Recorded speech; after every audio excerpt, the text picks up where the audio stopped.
Profeta Miqueias, capítulo 7, versículo 15, diz assim: E eu lhes mostrarei maravilhas, como nos dias da tua saída da terra do Egito.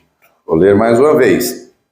E eu lhes mostrarei maravilhas, como nos dias da tua saída da terra do Egito.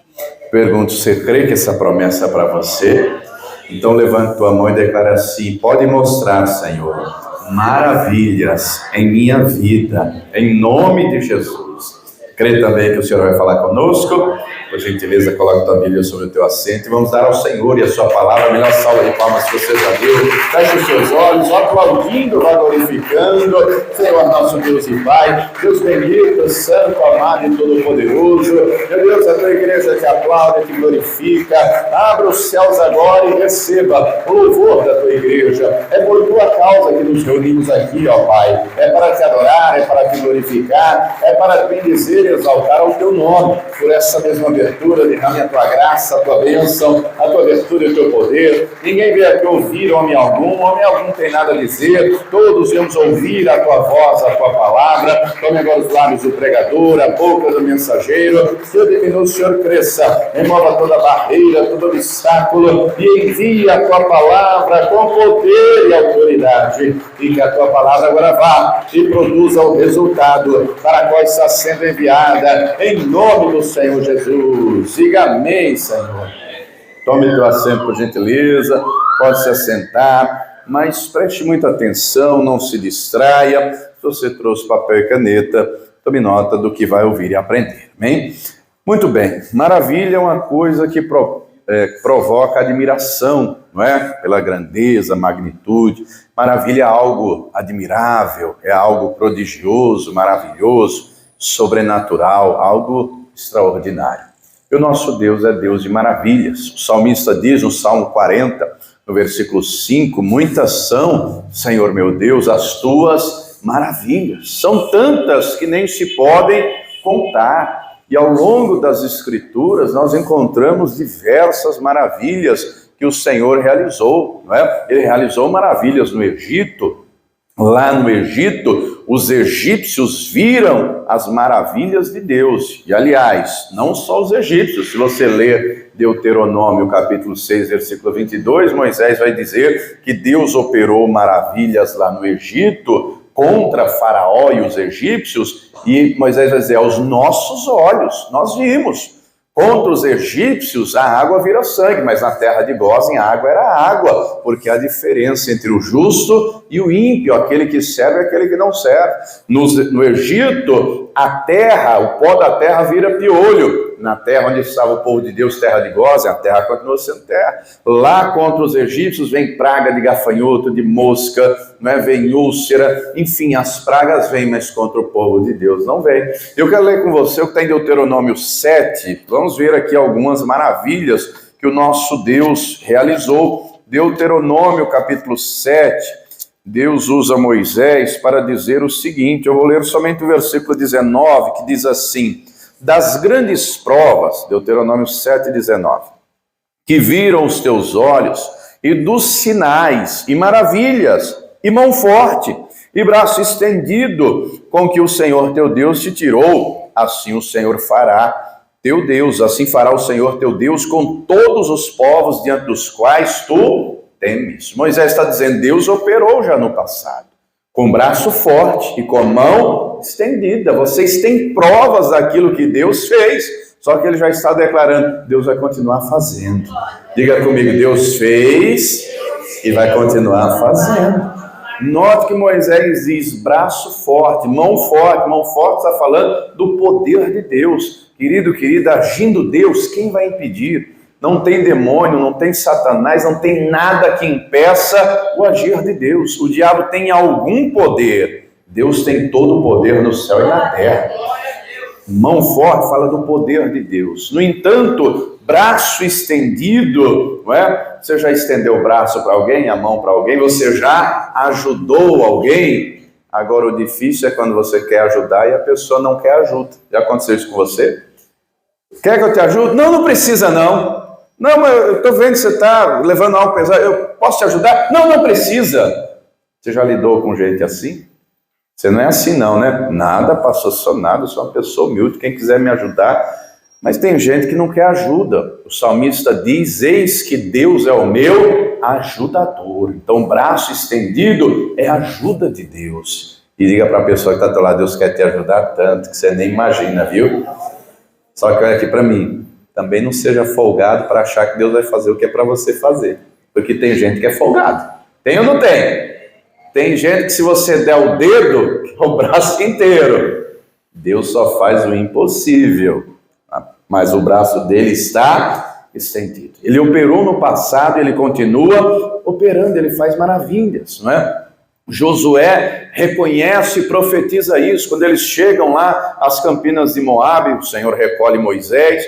Josué vai dizer, Josué 3:5, santificai-vos hoje, porque amanhã o Senhor fará maravilhas no meio de vós. E Deus fez ou não fez? O Jordão que transbordava de água se abriu. Deus quer fazer maravilhas na tua vida. Atravessa um Jordão em seco. Do outro lado tem uma muralha em volta de Jericó. Mas não há muralha que fique de pé diante do Todo-Poderoso. Aos olhos dos homens não tinha jeito, mas o nosso Deus é Deus de maravilhas. E Deus derrubou a muralha. Olha aqui para mim. As coisas de Deus são simples de fazer. O difícil é acreditar. Deus nunca pediu nada impossível para alguém, mas quando fazemos, provamos que acreditamos. Tem alguma dificuldade naquilo que Deus falou para Josué? Dê uma volta ao redor da cidade, uma volta por dia, sacerdotes na frente, arca, eles levando a arca, os sacerdotes. No 7º dia, dê 7 voltas, os sacerdotes na frente com a arca, os levitas tocam a trombeta, todo mundo grita e eu derrubo o muro. Tem dificuldade nisso, em fazer isso? O difícil é acreditar. Espera aí, eu vou dar 7 voltas, a arca na frente, o sacerdote na frente, vai tocar o chofar, eu grito, ah! E o muro vai cair? Caiu. O Josué só fez o possível. Quem foi que derrubou o muro? Deus. Agora, Deus desceu do céu para ir lutar? Eles que lutaram. Diga para a pessoa que está ao teu lado, o braço do Senhor está estendido para você. Faz o possível que ele derruba a muralha. Qual é a muralha que está diante de você? Uma doença, um vício, uma enfermidade, um problema financeiro, o casamento vai mal. Deus quer derrubar essa muralha, ele quer fazer maravilhas. Agora, tem gente que não faz nem o possível. Como é que Deus vai fazer o impossível? Davi celebrou ao Senhor. Quero ler o primeiro livro de Crônicas, capítulo 16. Davi celebra ao Senhor falando das suas maravilhas. Primeiro livro de Crônicas, capítulo de número 16. Fala comigo, nós vamos ler a partir do versículo 8. Primeiro Crônicas 16, 8, que diz assim: louvai ao Senhor, invocai o seu nome, fazei conhecidos entre os povos os seus feitos, cantai-lhe, salmodiai-lhe, atentamente falai de todas as suas maravilhas.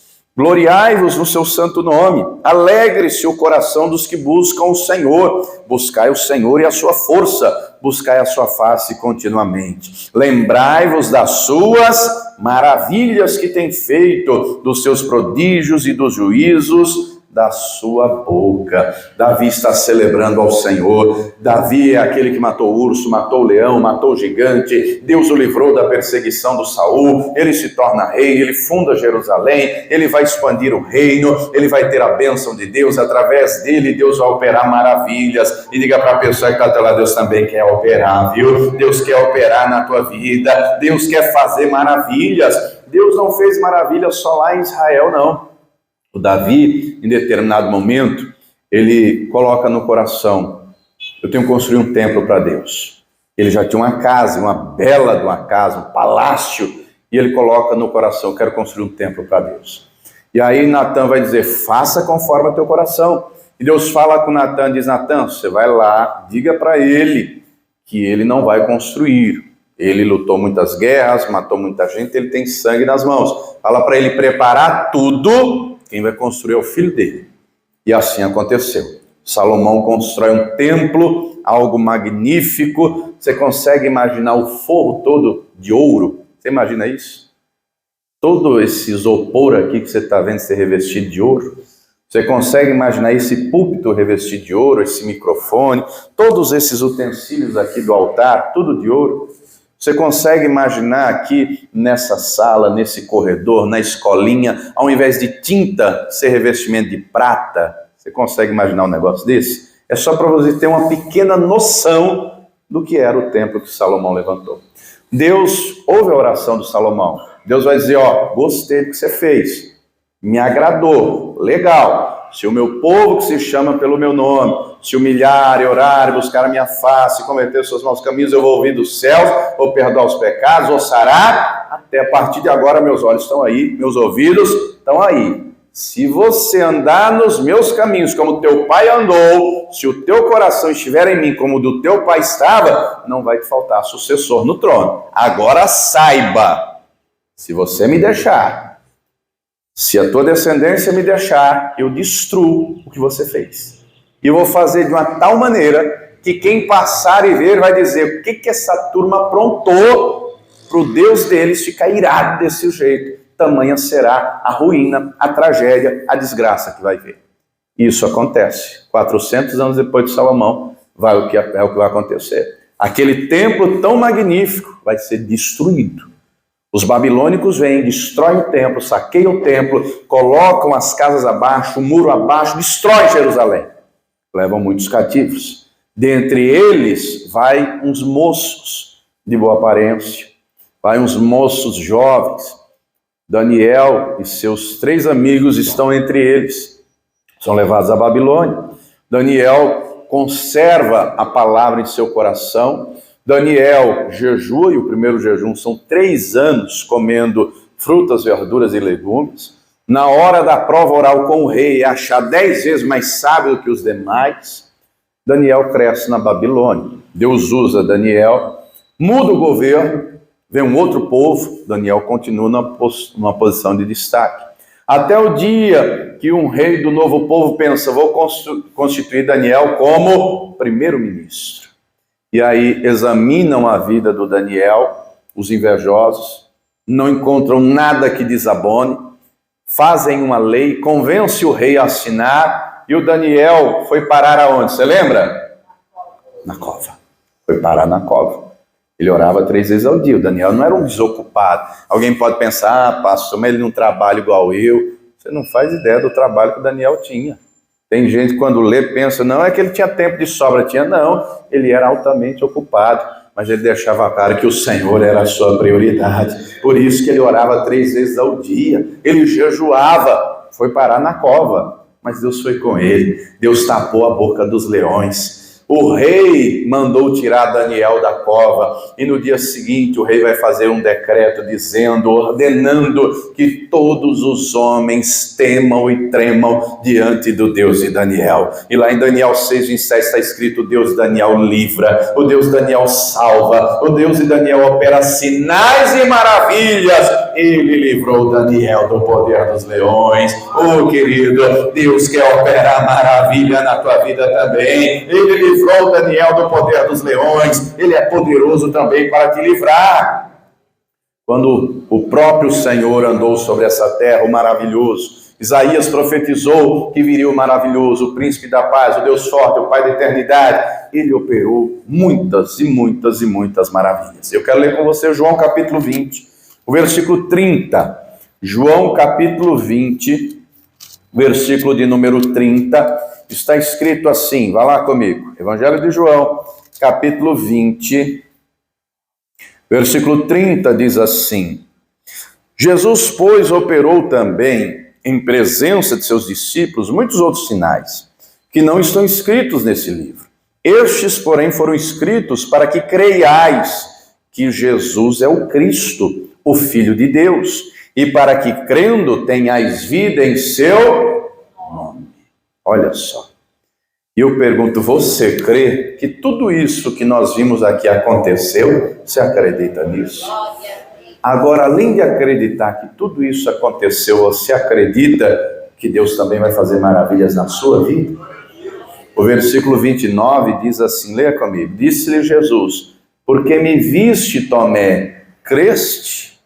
Bem-aventurados os que não viram e... Olha só, Jesus disse lá em João 4:48, que tem gente que se não ver os sinais e as maravilhas, não acredita. O Tomé, não é, ao que dá a entender o contexto do Evangelho, só acreditava porque via. Acreditou que era Jesus andando sobre as águas quando viu Jesus. Acreditou que o Lázaro ressuscitou quando viu Lázaro ressuscitado e assim por diante. Mas ele ouve de antemão Jesus falar: vamos a Jerusalém. Jesus vai falar pelo menos 3 vezes: vou ser entregue na mão dos judeus, na mão dos gentios, vão me açoitar, vão me crucificar, eu serei morto. Mas fique tranquilo, no 3º dia eu vou ressuscitar. Só que o Tomé não consegue acreditar. Querido, fé não é aquilo que está diante dos nossos olhos. Fé é acreditar naquilo que não se vê. Você está vendo aí cadeiras azuis? Isso é lógica, não é? Isso é lógica. Fé é acreditar. Meu marido vai estar aqui, minha esposa vai estar aqui, meu filho vai estar aqui. Fé é acreditar, eu serei curado, eu serei liberto. Fé é acreditar, em breve eu vou estar aí no altar, pastor, testemunhando para glorificar o nome do Senhor. Fé é o firme fundamento das coisas que não se espera, que não se vê, mas se espera e se acredita. Agora a questão é você crer que Deus vai fazer maravilhas na sua vida. Na Bíblia, nós encontramos exemplo de gente que achava que as maravilhas de Deus eram coisa do passado. Vá lá comigo no livro de Juízes, capítulo 6, vamos ver aqui o exemplo que estou citando. Livro de Juízes, capítulo de número 6, abra aí comigo. Deus quer fazer maravilhas, Deus quer fazer o impossível. Agora, nós temos que nos dispor a fazer o possível. Juízes, capítulo 6. Como assim, pastor? No tempo de Moisés, Deus operou maravilhas, mas nós temos que dispor o nosso coração a obedecer a Deus como Moisés obedecia. Encontre aí Juízes, capítulo 6, eu vou ler o versículo 13. Se você ler principalmente o livro de Deuteronômio, você vai ver várias vezes o texto deixando claro: obedeça, obedeça, obedeça, obedeça. Aliás, Deus vai dizer: se me ouvirdes e me obedecerdes, todas essas bênçãos virão sobre ti e te alcançarão. E não é uma bênção ou duas, é um pacote completo de bênção. Agora, nós temos que obedecer como Moisés obedeceu. Quando ele, por nervosismo, desobedeceu, acabou não entrando na terra prometida, na Canaã da terra, mas entrou na Canaã celestial. Moisés foca sempre: obedeça, obedeça, obedeça. Vai para o Josué se santifica. O Josué vai lutar. O Josué vê as muralhas caírem. Você quer ver Deus fazer maravilhas? Se santifique. Quer ver Deus fazer maravilhas? Siga a direção dele. Lute com perseverança. Você quer ver Deus fazer maravilhas? Busque a Deus de todo o coração, como Davi buscou. E busque a face dele continuamente. Você quer ver Deus fazer maravilhas? Tenha vida de oração, como Daniel tinha. Jejue e se consagre, como Daniel fazia. Mas nós encontramos aqui uma geração, essa do Gideão, que deixa Deus de lado. A geração anterior, que é a de Josué, conquistou a terra, lutou muito, enfrentaram 31 reinos e venceram. Repartem a terra. Depois cada um está lá na sua terra, na sua casa, no seu sítio, está tudo tranquilo, tem paz, o tempo passa, aquela geração morre. Aí vem a geração seguinte.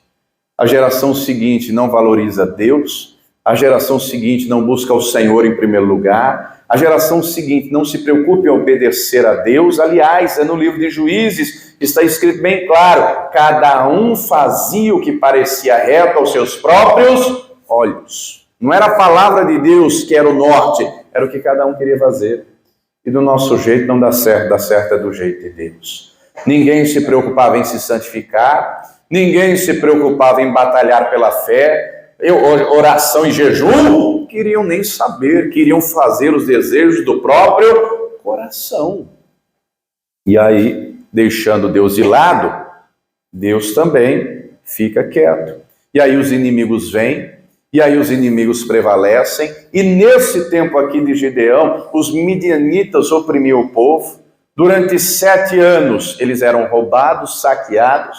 Durante 7 anos era uma angústia terrível, porque eles plantavam e não sabiam se iam colher. Dali a pouco vinham os midianitas, parecia um chão de gafanhoto, levava tudo, destruía tudo, roubava tudo. Muitos, por medo, fugiam para as montanhas para se esconder em cavernas. Deixavam o conforto da casa para se esconder numa caverna. Era roubado, era saqueado. E é nesse contexto de problema e dificuldade que o Senhor visita Gideão e vai dizer: vai nessa tua fé, varão valoroso. E aí o Gideão responde. Você encontrou Juízes capítulo 6, versículo 13. Mas Gideão lhe respondeu: ai, Senhor meu, se o Senhor é conosco, porque tudo isso nos sobreveio. O Gideão, nesse primeiro momento, ele não consegue discernir as coisas, porque o discernimento espiritual é dado pelo Espírito Santo. Como assim, pastor, ele não consegue discernir? Deus estabeleceu a lei da semeadura. E a lei da semeadura vale não é só para a natureza, para a terra. Por exemplo, se você plantar feijão, você vai colher o quê? Se plantar milho, vai colher o quê? Só que a lei da semeadura vale também para nós. Se você plantar fé, você vai colher milagre. Se você plantar obediência, você vai colher bênção, porque é a promessa de Deus. Agora, se semear rebeldia, desobediência, vai colher maldição. Se semear fidelidade, vai colher a fidelidade de Deus. Se semear honra ao Senhor, vai colher a honra do Senhor. Agora, se semear a desonra, vai colher a desonra. Se semear o bem, colhe o bem. Se semear o mal, vai colher o mal. O Gideão não consegue discernir que a tragédia que todos vivem é uma colheita daquilo que haviam plantado. Olhe você para a sua vida. Ao invés de olhar para, diz o ditado, que a grama do vizinho é sempre mais verde, né? Olhe você para a sua vida. Como é que está a sua vida? Como é que está a sua colheita? Pastor, a colheita está legal, glória a Deus. Continua nessa semeadura que o negócio está dando certo. Pastor, a colheita está terrível. Muda a semeadura. Jesus deixa claro: aquilo que você quer que os outros te façam, faça você primeiro. Semeie o bem, porque você vai colher o bem. Semeie a paz, porque você vai colher a paz. O que você semear, você vai colher. O Gideão, a primeiro momento, não consegue discernir o porquê daquela situação toda. Mas o texto diz mais. Estou ainda no versículo 13. E que é feito de todas as maravilhas que nossos pais nos contaram, dizendo: não nos fez o Senhor subir do Egito? Porém agora o Senhor nos desamparou e nos deu na mão dos midianitas. Nos deu nas mãos dos midianitas. O que é que Gideão está dizendo aqui? Estou desamparado. Deus me deixou, Deus nos deixou. A situação que eu estou vivendo, a culpa é de quem? De Deus. E não é isso que a maioria das pessoas dizem? Tem gente que come mal porque quer. Quando está diabética, por que o senhor deixou isso acontecer comigo? A quem comeu? Tem gente que não sabe cuidar do dinheiro que ganha. Quando está com a corda no pescoço, endividado, por que o senhor deixou isso acontecer? Quem foi gastar o dinheiro? Tem pessoa que não trata bem o marido, não trata bem a esposa. Quando dentro de casa está um pé de guerra, por que o senhor deixou isso acontecer? Tem gente que não ensina os filhos no caminho do Senhor. E aí, os filhos não querem saber do pai, não querem saber da mãe, não está nem aí. Quando cresce a pessoa, por que o senhor deixou isso acontecer? Quem está entendendo, diga amém. Amém. Estamos vivendo, e não é de hoje, nessa época também, está cheio de gente por aí que diz: a culpa é de Deus. Tem gente que atribui ações de homens como sendo o Senhor. Conheço pastor que hoje é desviado e virou ateu. Era usado, era uma bênção, era unção, pregado, hoje virou ateu. Por que Deus deixou minha mãe morrer de câncer? A culpa é de Deus? Nós temos que discernir as coisas. Quem está entendendo, diga amém. Nós temos que discernir. Deus é o maior interessado em nos abençoar. Deus é o maior interessado em nos dar uma vida vitoriosa. Ele sempre está de braço estendido para nos ajudar. Ele quer nos dar vitória nessa terra. Ele quer operar maravilhas em nossa vida. E, acima de tudo, Ele quer nos dar salvação e vida eterna com Ele. Só que nós temos que discernir. Tem gente nas igrejas que mata a fé dos outros, mas a culpa não é de Deus, a culpa é de quem mata. Preguei na quarta-feira sobre o coração endurecido, você estava aqui, não é? No tempo de Jesus, os fariseus, os sacerdotes, eram os de coração mais duro. Leia, por exemplo, Lucas 3, que fala da cura do homem de mão mirrada, e Jesus conhecendo a dureza do seu coração. Eram os de coração mais endurecido. Tem gente aí hoje matando a fé alheia, mas a culpa não é de Deus, a culpa é de quem faz. Gideão está culpando a Deus, mas a culpa não é de Deus, Deus é a solução, e é Deus que está procurando ele, porque Deus quer mudar aquela história, querido, e Deus também quer mudar essa história na tua vida, Ele também quer fazer maravilhas. Olhe você para a tua vida, como é que está? Olhe você, talvez você esteja como Gideão, angustiado, talvez seja uma enfermidade que chegou, talvez um problema financeiro que chegou, independente do que causou, saiba, Deus quer trazer a solução, só que Ele quer operar primeiro em você. Ele quer operar primeiro em nós. O Gideão ouve o Senhor dizer para ele que o enviou, não é? O Senhor vai dizer para ele, você vai livrar Israel. Querido, Deus vê em você aquilo que nem você mesmo vê. Deus acredita mais em você do que você mesmo. Como assim, pastor? O Gideão vai dizer, eu sou o menor da minha casa. A minha casa é a menor da tribo e a minha tribo é a menor. Só faltou dizer o soldadinho. A estima de Gideão estava lá na lona, lá no chão. Você conhece gente que se vitimiza? Você conhece gente que se você disser, rapaz, estou com uma dor no dedo. A dor no dedo? Eu estou cheio de dor no corpo inteiro. Você conhece gente que se você disser, eu tenho um problema, a pessoa diz, eu tenho todos. Você conhece gente que se você disser, olha, eu estou precisando ali, sei lá, de R$100, só isso? Eu preciso de 1 milhão. Você conhece gente que se você disser assim, vixe, minha família tem umas situações aí, tá meio difícil. Você não conhece a minha, eu tenho um bando de demônio dentro de casa, você não faz ideia da desgraça que é lá. Você conhece gente assim? Pois é. O Senhor queria tratar o coração de Gideão. O Senhor queria operar maravilhas primeiro no coração de Gideão. E aí o Senhor vai falar com ele, e o Senhor vai dizer para ele, acompanhe comigo a leitura no versículo 16. O Senhor lhe disse, porquanto eu hei de ser contigo. Diga para a pessoa que está do teu lado, o Senhor há de ser contigo, o Senhor está aqui contigo, Ele será contigo, não somente aqui, mas lá na tua casa, lá no teu trabalho, o Senhor será contigo. Assim, porquanto eu hei de ser contigo, tu ferirás os midianitas como se fosse um só homem, o Senhor será contigo, e através da tua vida Ele vai operar maravilhas, o livramento vai chegar, o socorro vai chegar, a angústia se tornará em vitória, para o nome dEle ser glorificado. O Gideão pede sinais, o Senhor dá. Uma hora ele pede, não é, para o velo de lá ficar encharcado, outra hora pede para ficar seco, Deus faz. Ele leva lá o cabrito, ele leva lá o bolo, ele oferece para Deus, mas depois o Espírito Santo vem sobre ele, porque o Senhor queria trabalhar primeiro aqui dentro. Depois que o Espírito Santo vem sobre ele, o reveste. Aí ele vai ter autoridade, aí ele convoca o povo, e o povo vem e se reúne uma multidão, e aí Deus vai dizer, muita gente, Gideão, se eu der a vitória para essa turma toda, vocês não vão crer que fui eu.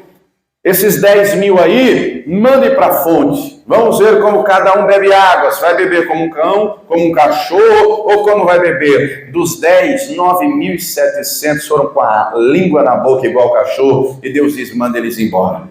Sobraram 300, e Deus vai dizer, com esses 300 eu vou dar livramento, com esses 300 eu vou operar, e Deus operou. Deus vai dar a Gideão a estratégia, ele vai fazer a estratégia, aliás, ele vai ouvir da boca do inimigo, ele faz a estratégia, e Deus deu um grande livramento. Ele cercou o acampamento inimigo, levavam tochas, levavam cântaro, levavam, e aí tocam as buzinas, quebram os cântaros, levantam as tochas e bradam, espada do Senhor, espada de Gideão. O inimigo que estava na multidão se voltou um contra o outro, se mataram e eles tiveram uma grande vitória. Os que restaram eles perseguiram, eles mataram, eles venceram. E o Gideão que falava: cadê as maravilhas de Deus? Contemplou Deus operando maravilha. E assim Deus quer fazer na tua vida. Para de ser tomé, para de ser incrédulo, para de dizer: ah, mas Deus fez lá no passado. Deus continua fazendo, porque Jesus Cristo é o mesmo ontem, hoje, eternamente. Na minha vida Ele tem feito maravilhas. E Ele não faz acepção de pessoas. Eu poderia estar morto, mas o Senhor me deu vida. A minha esposa poderia o rosto estar todo rasgado, mas está lindo como um pêssego, nunca fez uma cirurgia no rosto. O médico disse que ela nunca seria mãe. Está aí os meus 3 filhos para a glória de Deus. Deus tem feito maravilhas. E muitas outras Deus tem feito. E Ele quer fazer na tua vida também. Fala comigo na carta aos Hebreus, capítulo 13. Deus quer fazer. Só que Ele quer fazer primeiro no nosso coração. Carta aos Hebreus, capítulo 13. Eu vou ler a partir do versículo 20. Que diz assim, aos Hebreus 13, 20. Ora, o Deus de paz, que pelo sangue do concerto, da aliança eterna, tornou a trazer dos mortos a nosso Senhor Jesus Cristo, grande pastor das ovelhas, vos aperfeiçoe em toda boa obra, para fazerdes a sua vontade, operando em vós o que perante Ele é agradável por Cristo Jesus, ao qual seja a glória para todos sempre. Se você tiver uma caneta, grife no versículo 21, vos aperfeiçoe em toda boa obra. Tem muita gente que quer Deus fazendo maravilhas, só não quer obedecer como Moisés obedecia. Tem muita gente que quer ver Deus fazendo maravilhas, só não se santifica como Josué, só não luta como Josué. Tem gente que quer ver Deus fazer maravilhas, mas não busca a face dele como Davi buscava. Mas não é um homem ou uma mulher segundo o coração de Deus. Tem gente que quer ver Deus fazer maravilhas, mas não ora como Daniel orava, não jejua como ele jejuava. Tem gente que quer ver Deus fazer maravilhas, mas não vive pela fé como Gideão. Ô querido, deixe de ser incrédulo. Comece a fazer sua parte. Deixe o Espírito Santo lhe aperfeiçoar, porque o mesmo Deus que operou no passado opera hoje e operará amanhã, porque Ele é o mesmo ontem, hoje e eternamente. Nos nossos dias temos que lidar com o faraó desse século, que é Satanás. Nos nossos dias temos que lidar com as distrações do mundo. Temos que lidar com o mundo. O celular rouba tempo, a televisão rouba tempo, a internet rouba tempo. Tem gente que não conseguiu compreender que tem que fazer a sua parte. Ou faz, mas faz, só um pouquinho, só para dizer que está fazendo. Qual é o Jordão que está diante de você? Deus quer abrir. Qual é a muralha que está diante de você? Deus quer derrubar. Qual é o gigante que lhe apareceu? Deus quer ver você matando ele, derrubando ele. Qual é a cova que você está? Deus está com você nela e Deus quer te tirar dela. Deus quer operar, Deus quer fazer para você ser testemunha viva, para você glorificar o nome dele, para você fazer aquilo que Davi falou, cantai, salmodiai, contai as suas maravilhas. Deus não quer ver você só dizendo, Deus fez na vida do fulano, do ciclano, do Davi, do Josué. Deus quer ver você dizer, Deus faz na minha vida. Na minha vida Ele curou, Ele libertou, Ele salvou, Ele proveu, Ele abençoou.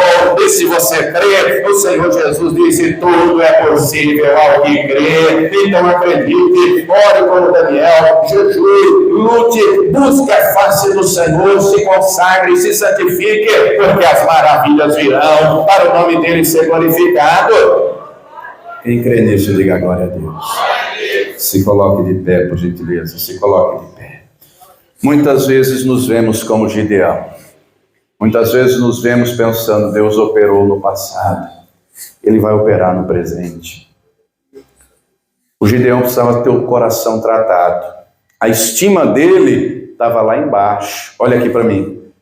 Se você se ver aquém do que Deus tem para você, e você é filho do Altíssimo, Você é filha, você é menina dos olhos do Senhor. Se você se ver aquém, o diabo vai te pisar. O diabo vai te humilhar. O diabo vai colocar na tua cabeça, você é um nada. Você é um lixo. Você é um incapaz. Você é um incompetente. Você nunca vai servir para nada. O diabo vai colocar você debaixo do pé dele. Se você estiver além do que Deus tem, além da medida, o diabo vai trabalhar no ego, no orgulho. Você é o cara.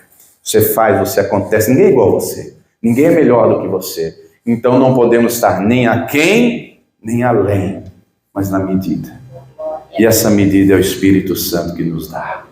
O diabo tem que estar debaixo dos nossos pés. É promessa do Senhor. O Senhor esmagará Satanás debaixo dos nossos pés. E Ele quer fazer isso. Ele tem maravilhas para fazer na sua vida. E eu pergunto, você crê nisso? Agora, você quer deixar Ele fazer maravilhas primeiro, aqui dentro? Primeiro Deus fez maravilhas no coração do Gideão. Depois fez através do Gideão. Deus quer fazer maravilhas aí dentro. Primeiro tem que ter um coração alinhado com o coração dele. Primeiro tem que ter um coração obediente, um coração que se santifica, que ora, que jejua. Note que nenhum desses exemplos eram homens perfeitos. Se você ler, você vai ver o Moisés, em determinado momento, falou tanto de obediência, em determinado momento ele desobedece, fere a rocha pela segunda vez. O Josué, não é? Vai cair no engano dos gibeonitas. O Davi cometeu adultério e assim por diante. Eles não eram perfeitos, assim como eu e você não somos. Agora o nosso coração tem que estar voltado para o Senhor. Ele quer mostrar maravilhas, mas tem que começar, aqui dentro, um coração perdoador, um coração misericordioso, um coração adorador, obediente, perseverante. Que nós sejamos homens e mulheres de oração, de jejum, busquemos a face do Senhor e busquemos continuamente. Aí Ele livra das angústias, aí Ele dá vitória sobre as adversidades, aí Ele opera maravilhas. E você crê que Ele vai operar na tua vida?